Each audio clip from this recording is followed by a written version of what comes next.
Olá pessoal, tudo bem com vocês? Um longo tempo que a gente não se falava, muito atarefado, muito trabalho aqui fora aqui da internet e deixei o canal meio de lado. Eu ia até fazer um vídeo esses dias sobre um tema aí que é meio polêmico, sobre o desligamento de um podcaster. Só que eu resolvi deixar esse tema de lado, já tem bastante vídeo sobre esse assunto. Eu resolvi falar de um tema mais leve, meio que na contramão das coisas que estão acontecendo aí. Resolvi fazer uma análise literária do livro muito famoso, tá? Que agora vai virar uma série aí na Amazon Prime, que é o Senhor dos Anéis, tá?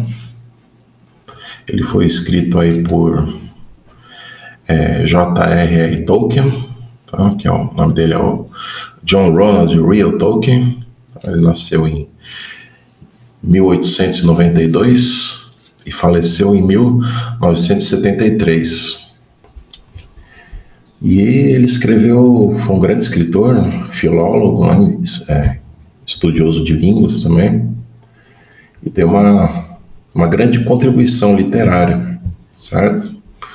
Tem 3 livros deles que se destacam, vou falar deles mais, mas aí ele é mais conhecido pelo Senhor dos Anéis, embora não tenha sido a sua primeira obra, tá? E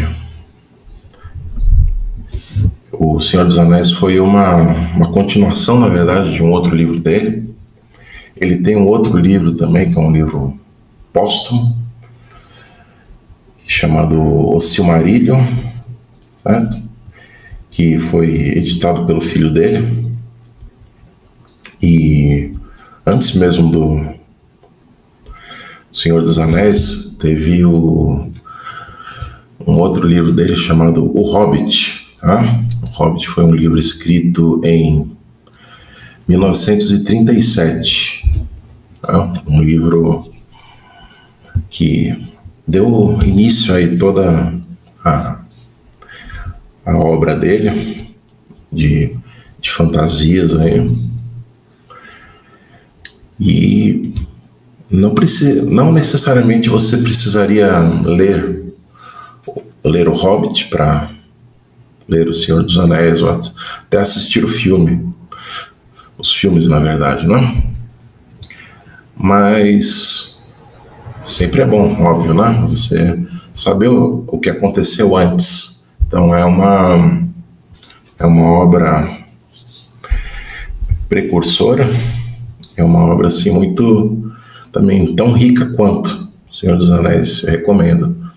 Mas e tem ainda antes o Silmarillion, que é antes ainda do Hobbit, certo? Mostra ainda mais acontecimentos que aconteceram antes.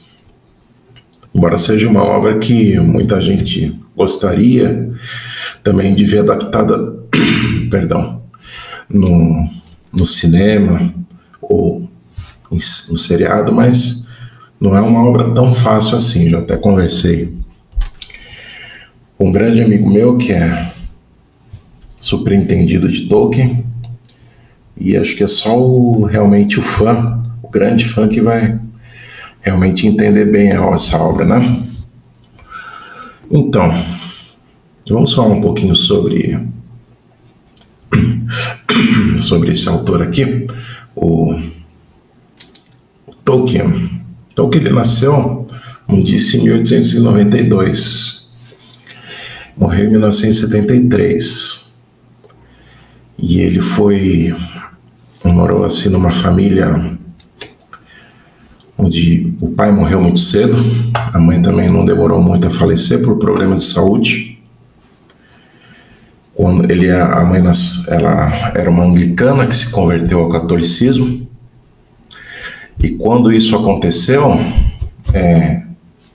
quando ela se converteu ao catolicismo, familiares dela pararam de ajudar financeiramente, porque ela era uma viúva, o pai morreu, o esposo dela morreu cedo, e ficou ela para tomar conta ali dos meninos, né? Isso lá na Inglaterra, certo? Ele nasceu na África do Sul, Tolkien, mas a família depois se mudou para a Inglaterra, antes de morrer ela deixou o Tolkien e o irmão dele ao cuidado de um tutor, um padre. Então ele cresceu na religião católica também, foi um católico devoto, fervoroso, e depois ele se apaixonou por uma moça, a Edith, que nasceu em 1916, eu estou olhando aqui as informações que eu não gravei aqui de cabeça, e faleceu em 1971. Ela era, acho que 2 anos mais velha que Tolkien. Eles se conheceram na adolescência, ele se apaixonou por ela, tinha um encontro às escondidas, e o padre, tutor de Tolkien, ele descobriu isso e falou que não, né? Proibiu qualquer tipo de relacionamento, até pelo menos quando ele completasse a maioridade. Tolkien respeitou isso. Com 21 anos, ele a procurou. Ela estava noiva de um outro rapaz, mas acabou desfazendo o noivado e casando-se com Tolkien. Daí ficaram juntos até a morte dela. Ela morreu primeiro, e 2 anos depois, Tolkien faleceu. Tiveram 4 filhos. O mais conhecido deles é o Christopher Tolkien, que foi o editor das obras do pai, aí, organizador das obras dele, e organizou o livro do Silmarillion. O filho morreu em 2020, e tem uma filha que está viva ainda, Priscilla Tolkien. Então, ele está na casa dos 90 anos, e não sei se ela tem um envolvimento na obra de Tolkien como tinha o irmão, mas é a única da família que está viva, tá? Então vamos falar um pouquinho aqui. Vou pegar aqui para vocês verem o livro aqui que eu comprei. Esse aqui não, tá? O Senhor dos Anéis, olha só. Esse aqui é a edição de luxo, olha o tamanho do livro. Vou até tirar aqui, veio numa capa de acetato. Isso aqui é edição de luxo, né? Uma edição ilustrada, tem mais de 1000 páginas. Aqui, ó. Ilustrada por um artista muito bom chamado Alan Lee. Então, o livro aqui, ó, vou abrir uma página para mostrar, tá? Uma ilustração do livro. Um livro muito bem caprichado. Ele tem fitilhos aqui para você marcar a leitura, uma coisa bem organizada, né? E essa aqui é a edição definitiva. Se você comprar essa edição, você não precisa comprar mais nada, né? Então, como eu nunca li O Senhor dos Anéis, eu só tinha visto os filmes, eu resolvi, porque a gente não compra justamente o melhor de todos, né? Então, o meu amigo ficou babando quando viu isso aqui a primeira vez. Então, e aí, claro, né, ele falou que vai ter que comprar também, não vai ficar atrás. Embora ele já tenha várias edições do Senhor dos Anéis, ele vai também procurar essa, né? Eu tenho também esse devocional do Hobbit, que acho que vocês já devem ter visto na minha estante ali atrás. Depois, futuramente, eu vou comprar também o livro do Hobbit para ler. Eu vi, né, os 3 filmes. Então, O Senhor dos Anéis aqui, então ele é dividido em 3 livros, tá? A Sociedade do Anel, As Duas Torres e O Retorno do Rei. Então, os 3 livros estão nesse volume aqui. E os filmes foram lançados em 2001. Eu creio que foi o primeiro ano do primeiro filme.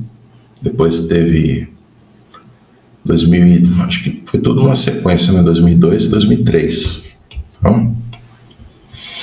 Então vamos conversar um pouquinho então sobre o livro. Então eu já adianto que vai ter spoiler. Então se você não viu os filmes, não leu os livros, saia do canal agora e volte depois. Mas eu acredito que a grande maioria já viu, mas de qualquer forma o aviso está dado. Então é isso. O Senhor dos Anéis foi uma obra que Tolkien escreveu aqui no ano de... São vários anos que ele escreveu, né? A Sociedade do Anel ele escreveu em 54, juntamente com As Duas Torres, e O Retorno do Rei ele escreveu em 55. Tá? A editora pediu um livro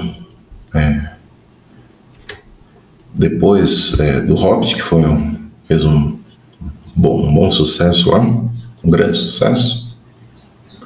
Ele começou, na verdade, a rascunhar o Silmarillion, mas depois ele mudou para o Senhor dos Anéis. Depois ele voltou a dar uma atenção para o Silmarillion.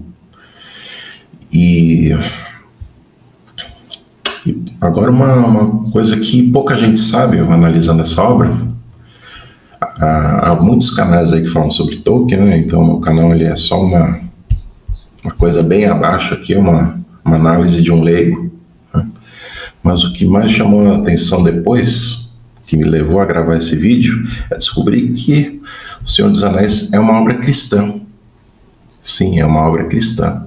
Tá? É uma obra que tem uma cristã, mas com ênfase no catolicismo, já que Tolkien era um católico, tá? Mas acima de tudo é cristã, né? Porque o protestante também crê, né, em Jesus Cristo, e é só não criar em algumas doutrinas, né, da Igreja Católica, mas crê em Cristo, e o protestante deve ler esse livro, porque ele está focado, né, como eu disse, é uma obra cristã, está focado em Cristo, tá? Então, vamos ver aqui, no que eu digo que ele é uma obra cristã. Então, que ele colocou no Senhor dos Anéis elementos crísticos. Antes de eu falar um pouco, eu vou resumir a obra para vocês. Então, O Senhor dos Anéis é uma história que acontece no mundo de fantasia, num lugar chamado Terra-média, e que lembra muito o planeta Terra na época medieval. E nessa Terra, existem várias criaturas malignas e benignas, e um grupo assim de amigos, eles se reúnem para destruir um objeto, um anel de poder, tá, que pertencia a um senhor do escuro chamado Sauron. Sauron, ele está sem a forma física do corpo, mas ele ainda está presente, e as criaturas malignas que o servem estão presentes, eles querem esse anel para que Sauron volte à vida e governe a Terra-média. Então esses amigos aí, são denominados a Sociedade do Anel, eles têm a missão de destruir esse anel, mas especialmente quem ficou a cargo dessa tarefa aí foi uma criatura chamada Frodo, um hobbit. Então vou falar mais um pouco aqui das classes. Então nesse mundo aí de Tolkien, essa Terra-média, existem vários seres, Então, várias classes aí. Como tem o Hobbit, que são seres menores que anões, que têm pés peludos, comilões, e vivem num lugar chamado o Condado. O Condado é uma região assim muito bonita, verde. Como é uma obra cristã, não sei se Tolkien se inspirou no Jardim do Éden para criar o Condado, tá? Isso aqui são só suposições, tá? Não quero afirmar nada aqui. Isso aqui é só a gente só no campo especulativo. Então, a sociedade do Anel é formada por 9 pessoas aí, né? Que são 4 hobbits, 2 humanos, um mago, um elfo e um anão, tá? E então, como eu acabei de dizer, então tem várias criaturas aí. Os anões, eles vivem em montanhas, em minas, são hábeis mineradores. Tem os humanos, tem lá as cidades deles, né? São seres que são retratados na obra como fracos, que cedem às tentações. E, né, retrata bem a nossa sociedade dos humanos, nós aqui mesmo. Tem também como eu falei, que tem um mago aí, chamado Gandalf no filme. Não é humano, ele é um Istari, que é um ser maior, né, maior de estatura, maior em intelectualidade. Não sei se Tolkien se baseou nos anjos para criá-lo, mas eu acho que não, acho que anjo é uma outra categoria. Elfos também são outros seres, também são criaturas, no livro elas são imortais, embora elas podem ser mortas em batalha, no caso, né? E acho que eu falei de todas, né? Então, não sei se também Tolkien se baseou nessas criaturas na variedade, né, de raças que nós temos aqui no planeta, né? Nós temos, né, os brancos, negros, asiáticos, né, os nativos, né, os índios. Quem sabe, não sei também, né? Certo? Mas vamos voltar então um pouco mais antes do Senhor dos Anéis. No livro O Silmarillion já fala um pouco dessa origem cristã, tá? Então, no começo de tudo, havia, né, um ser superior chamado Ilúvatar, que é como se fosse o Deus o Pai para nós aqui, né? Que nós somos cristãos, né? Na Trindade, na Santíssima Trindade. Então ele criou os Valares, que são seres ali. Eu creio que os Valares aí podem ser comparados a anjos, os anjos aí, né? Pode ser também. Não quero. Isso aqui também é uma suposição minha, né? E dentre os Valares havia um chamado Morgoth, tá? Ou Melkor. E ele, em um belo dia, enquanto Ilúvatar estava criando uma música, esse Valar chamado Melkor, ele criou uma dissonância. Então, ele acabou com a harmonia ali. Embora Ilúvatar daquilo lá, ele transformou em outra música. Tá? Eu creio que também o Melkor pode ser comparado a Lúcifer, tá? Porque Lúcifer, ele foi, né, o anjo, né, superior a todos os outros no céu. Ele foi o regente, né, do coral celestial lá no céu, e conhecia a música conhecia muito mais do que todos os outros anjos. Né? E houve, né, a rebelião no céu, e Lúcifer ele se rebelou contra Deus e convenceu uma parte, né, dos anjos a ficar rebelado contra Deus também. E daí eles foram expulsos, né, do céu e passaram a viver aqui na Terra. E depois foi criada, né, a Terra-média, que é essa, aquele que pode, acho, ser comparado ao planeta Terra. E a história é o seguinte, então a história basicamente é isso, né? Os amigos têm que destruir esse anel aí, né? Que foi feito por... Depois esse Melkor teve esse servo chamado Sauron, que criou esse anel poderoso aí, né? Dava grandes poderes a ele, fez um exército de criaturas malignas chamadas orcs, né? Que são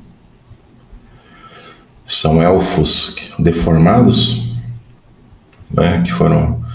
Na verdade, eu li na internet que os orcs foram criações de Melkor, né? Ele pegou elfos e os deformou e fez essas criaturas aí.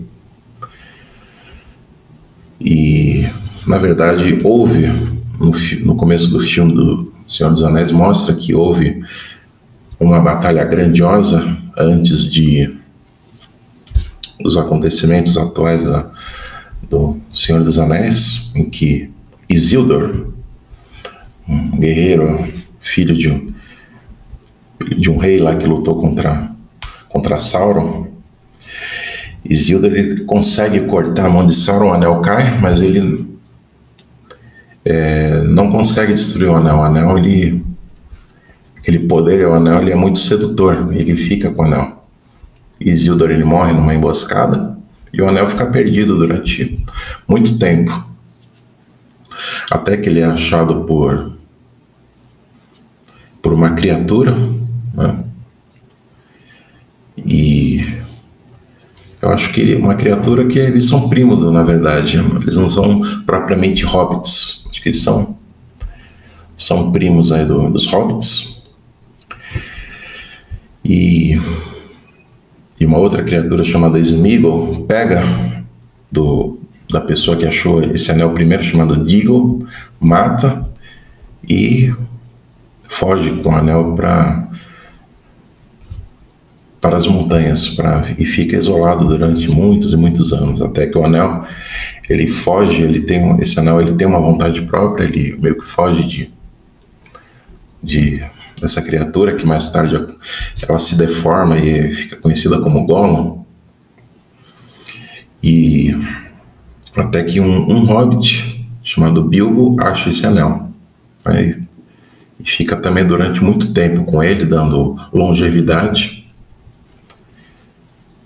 E até que ele é descoberto por Gandalf. Gandalf descobre, né, esse mago aí, ele descobre que é um anel muito poderoso e deve ser destruído, tá? E então vocês já viram, ele poderia ser uma obra cristã nesse aspecto que eu já falei, né? Que no aspecto da criação, Melkor, né? Só que assim, o Cristo ele aparece em vários personagens do Senhor dos Anéis, que eu vou falar em 3 personagens aqui, né? Tolkien ele não gostava de alegoria. O que é uma alegoria? Você inserir, por exemplo, vamos pegar o livro As Crônicas de Nárnia, do C.S. Lewis. Lá o Cristo é o leão Ascan. Ele colocou que o leão é Ascan, né? E Tolkien não gostava disso, não gostava achava isso aí tipo um assassinato do autor, uma interpretação fechada. Gostava de uma livre interpretação do leitor, que ele poderia encontrar, por exemplo, Cristo em outros personagens também, tá? Uma alegoria muito famosa, esse aqui, ó, esse livro que eu tenho, chamado O Peregrino, tá? De John Bunyan, tá? É um livro que fala sobre esse livro aqui foi escrito em 1678, então é um livro bem antigo, né? Então, muito antes do Tolkien nascer. Mas certamente ele conhecia esse livro. Esse livro aqui é uma alegoria, tá? É de um personagem chamado Cristão, que ele faz uma aventura. Não sei se Tolkien também se baseou em alguma coisa desse livro para escrever alguma obra dele, pode ser que não também, ou sim. Essa história aqui é de uma pessoa que passa por uma aventura, passando uma jornada, no caso aqui, que é uma alegoria à vida cristã. A vida cristã é uma vida muito difícil, passa por vários problemas, mas que tem uma recompensa que vale a pena, né? Que é ele chegar aqui à cidade celestial no livro, que é o paraíso, no caso, né? Então, agora voltando ao Senhor dos Anéis, Tolkien não gostava de alegoria, então ele colocou então Cristo em 3 personagens aqui do livro, ou 4, vou dizer já quem pode ser, né? Não, na verdade 3. Vou falar sobre o 4º personagem de um outro jeito. Então o primeiro é Frodo, né? Frodo, ele é um dos personagens principais do livro, que ele se oferece a destruir o anel, que o anel, como eu já disse, ele não pode ser destruído de qualquer forma, ele tem que ser jogado no fogo da montanha, de uma montanha lá, onde é o lar também de Sauron, lá que, né, jogar ali no fogo, né, na lava daquela montanha. E então ele se oferece para fazer isso, tá? De que forma Cristo está personificado no Frodo, né? Tá? Frodo ali faz o papel de sacerdote, e o anel seria, ele simboliza ali na obra de Tolkien o pecado em si. E ali é uma forma que Cristo carregava os pecados do mundo, na forma que, no jeito que ele estava indo para o Calvário dele, para a cruz. E conforme Frodo chega à montanha, ele fica cada vez mais fraco. E também Cristo, assim, ele teve muita dificuldade, né, para carregar, né, o madeiro até, né, o Monte do Calvário. Lembrando que Cristo também estava sobre os pesos dos pecados da humanidade ali. Então ele sentia assim, muita dificuldade. Nisso que Frodo personifica Cristo, certo? Outro personagem é Gandalf, né, como eu falei, né, o mago. Ele é como se fosse o profeta, né? Ele ali orienta as pessoas no bom caminho. Lembra Cristo também no famoso sermão que Cristo faz sobre o Sermão do Monte, né? O mais famoso sermão dele. E no que ele personifica também a Jesus, certo? Ele, em certa parte do livro, ele luta com um ser, né, muito poderoso, chamado Balrog, um demônio do antigo mundo, e ele acaba vencendo, né, esse demônio, mas ele morre também. certo? Ele morre, mas ele acaba ressuscitando. Então Tolkien quis dizer ali que o Balrog seria como se fosse o pecado em si, né, que Cristo lutou. Ele acabou vencendo, né, morreu, mas acabou ressuscitando, certo? Então, esse aí pode ser também comparado, certo?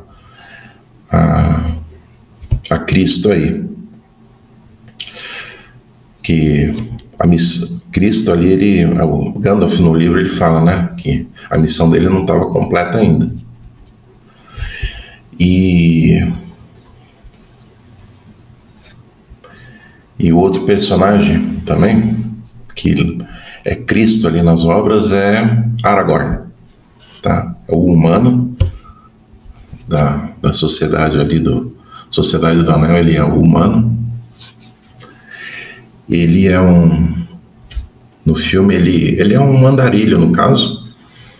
Ele foi criado por elfos, e ele é descendente real ali de um reino de Gondor, tá? Gondor é um reino no livro que está sem rei, tem um regente que não aceita passar o trono para ele, para Aragorn, não? E no final do filme ele é coroado, né? E na verdade simboliza o retorno do rei, quando Cristo voltar a essa terra, né? Que a Bíblia diz que Cristo voltará e voltará realmente com roupas reais, com uma coroa também, uma coroa real. Então, Aragorn simboliza esse retorno de Cristo ao mundo, onde Cristo vai estabelecer seu reino eterno aqui, certo? E um reino assim, né, justo, pacífico, para sempre. Então, Aragorn simboliza isso. E uma curiosidade, eu achei interessante, não sei se foi proposital, que o ator Viggo Mortensen, lá nos filmes, em 2001, 2002, ele lembra muito Jesus, sim, fisicamente. O Jesus da literatura que nós vemos, das pinturas, né? Nós não temos, né, obviamente, uma foto, né, como Jesus quando ele estava aqui. Então, mas o Jesus das pinturas ali, assim, lembra muito ele. Quando o Gandalf coloca a coroa em Aragorn, é muito parecido. Eu não sei se foi uma coisa proposital do diretor Peter Jackson, que dirigiu os 3 filmes. Não sei se foi uma coisa assim proposital, mas lembra muito, tá? E então Cristo está nesses 3 personagens. Eu falei de um quarto, mas na verdade temos ali um personagem que também foi importantíssimo para a obra, que foi Samwise Gamgee, o amigo ali de Frodo, que o ajuda ali na jornada para carregar um anel. Ele que fica com Frodo o filme inteiro, porque a sociedade do anel, ela se desfaz já no primeiro filme. O primeiro livro. E Sam, em determinado momento, ele carrega, né, o anel de Frodo. Quando Frodo ali, parecia que quando ele foi capturado momentaneamente, Sam, ele carrega o anel ali, como se fosse ali, vamos supor, Sam pode ser comparado então a um outro personagem bíblico, talvez. Pode ser comparado a Simão Cirineu. Quem foi Simão Cirineu? Foi uma pessoa que temporariamente carregou a cruz, né? Carregou o madeiro de Jesus ali como eu falei, né? Jesus estava muito fraco carregando o madeiro, e Simão Cirineu um homem que passava por ali, ele foi, em determinado momento, ele carregou o madeiro para Cristo. Pode ser, pode ser que ele seja comparado a ele, não? Certo? Personagem que é citado na Bíblia. Mas então são esses os 3 principais personagens aí, que podem, que tem elementos crísticos, Frodo, Gandalf e Aragorn, certo? E não só isso, Aí na obra tem várias referências ao porvir também, certo? Uma parte que eu gosto muito um trecho que eu gosto muito do livro, o filme também tem essa parte, quando acontece uma batalha ali no reino de Gondor, e um dos hobbits fala para Gandalf, então é assim que tudo termina, mais ou menos assim, eu não lembro exatamente, mas ele fala assim, eles estão ali, parecia que estava tudo perdido, porque a cidade estava cheia de inimigos, prestes a ser tomada. E eles estavam ali protegidos por uma porta pesada, e um dos hobbits ali fala pro Gandalf, Então é assim que tudo isso termina. Daí o Gandalf olha para ele: terminar? Não. A jornada não termina aqui. E ele fala, que o porvir terá, assim, praias brancas, lugares assim, um lugar belo, maravilhoso, simbolizando, o que nos espera, depois, do fim da nossa jornada, Porque na geografia do Senhor dos Anéis tem lá, tem ali um lugar, o planeta, onde tem ali a região da Terra-média. Tem uma outra região que fica além do oceano, que são chamadas as Terras Imortais, que em determinado momento da obra, os elfos, que são seres ali que não se corrompem, como os humanos, são assim convocados a voltar para as Terras Imortais. Daí creio que as Terras Imortais seria o paraíso, o objetivo, de todo cristão, aqui na Terra, que é o paraíso. E as Terras Imortais fazem esse papel, porque lá no paraíso, o paraíso em si, nosso paraíso que o cristão almeja, é uma terra imortal, Nós seremos imortais lá.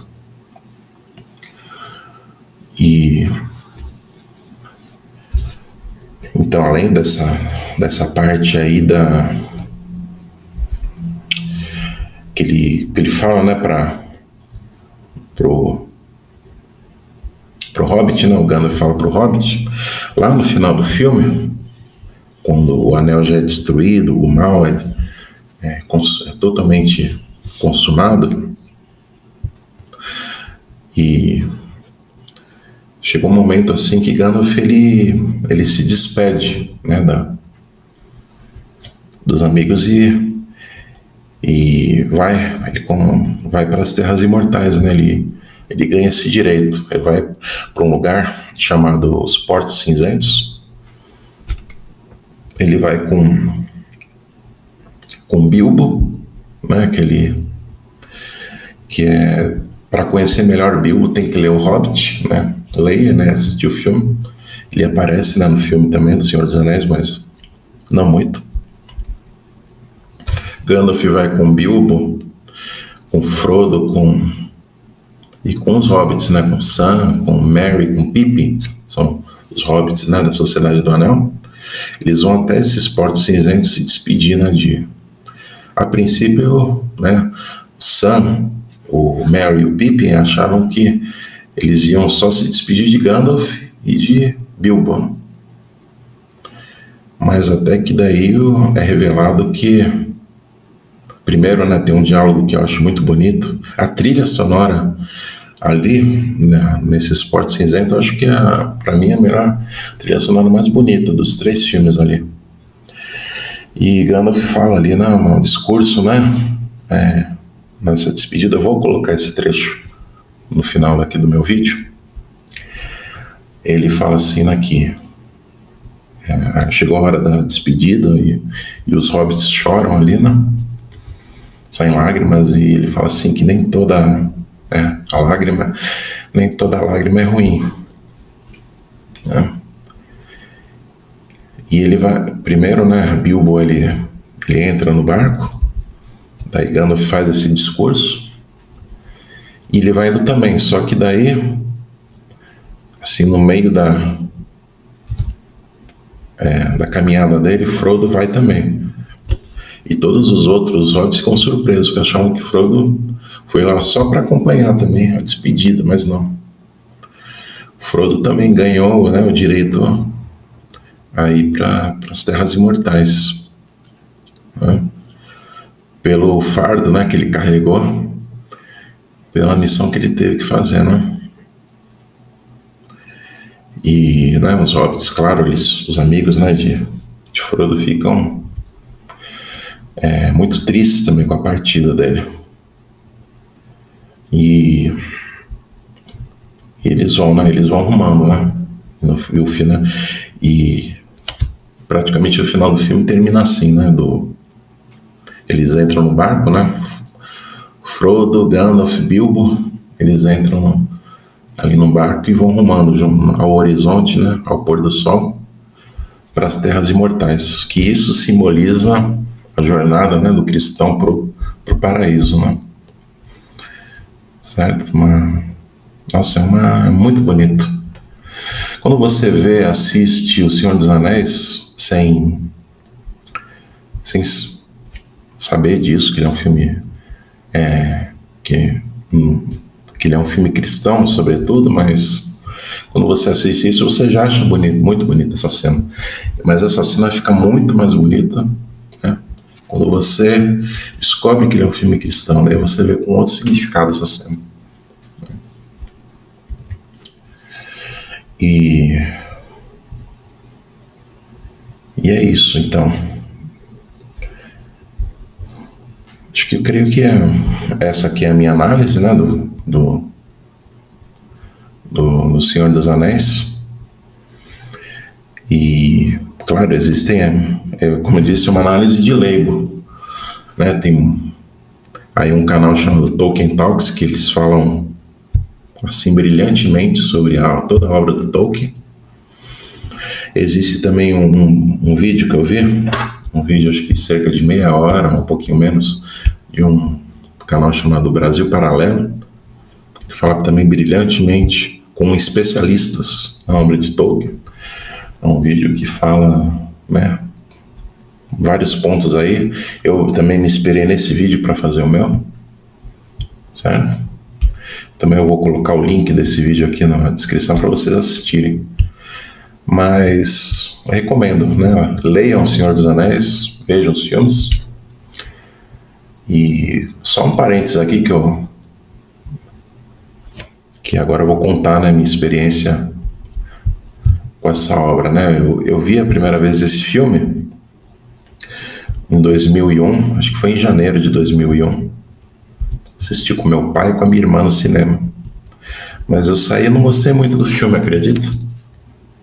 Eu acabei não entendendo muito, não. Porque fantasia, eu confesso que não é um dos meus gêneros preferidos, embora eu goste de alguns filmes, como A História Sem Fim, que também é um filme que não é um filme infantil, mas eu assisti criança. Também tem uma história por trás. E assisti A Lenda também, do filme de Tom Cruise, mas confesso que não é um dos meus gêneros assim preferidos. Eu assisto, tem muitos que eu gosto, tá, mas não é um dos meus gêneros assim preferidos de todos. Mas daí eu resolvi dar uma segunda chance, né? Depois eu assisti com um grupo de amigos, eu fui assistir no cinema As Duas Torres, Daí eu gostei. Nossa, ainda, né, nem sabia desse lance da filme de obra cristã.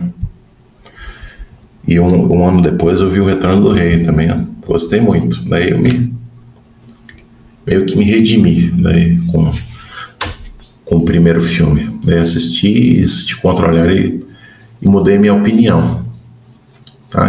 Daí quando eu descobri que é um filme, muitos anos depois que eu descobri que é um filme de temática cristã, daí sim, agora é um dos meus preferidos, certo? Então é isso. Espero que vocês tenham gostado. Desculpe pelo vídeo longo. E como eu disse, né, um filme é apenas uma opinião leiga, posso ter errado em algumas coisas. Se alguém aqui também quiser nos comentários me corrigir sobre alguma coisa, fique à vontade. Tá? Uma análise leiga, como eu falei. E eu vou deixar aqui no final esse trecho aí que eu acho que é marcante para mim, dos Portos Cinzentos e a despedida, né, do Gandalf, do Frodo aí da Terra-média. Bom, então aí um grande abraço e nos vemos em breve. Então, se você gostar do vídeo, então curta e compartilha aí. E logo nos vemos em breve. Até mais.